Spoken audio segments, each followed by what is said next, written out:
நல்லா பாத்துக்கிறதுக்கான வழிதான் கோவிலுக்கு போறது, சாமி கும்பிடுறது, இறைவனை சரணடைவது.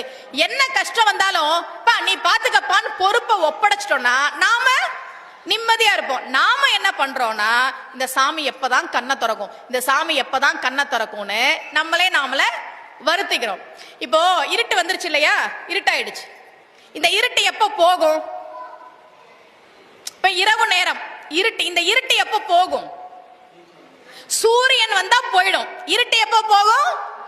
சூரியன் வந்தா போயிடும். அந்த சூரியன் இருட்டு போனதுக்கு அப்புறம் வர்றேன் அப்படின்னு இந்த இருட்டு எப்ப போகும்? சூரியன் வந்தா போகும். ஆனா அந்த சூரியன் இருட்டு போகட்டும், நான் அப்புறமா வர்றேன்னா எப்படி இருட்டு போகும்? நாம என்ன தப்பு பண்றோம் தெரியுமா?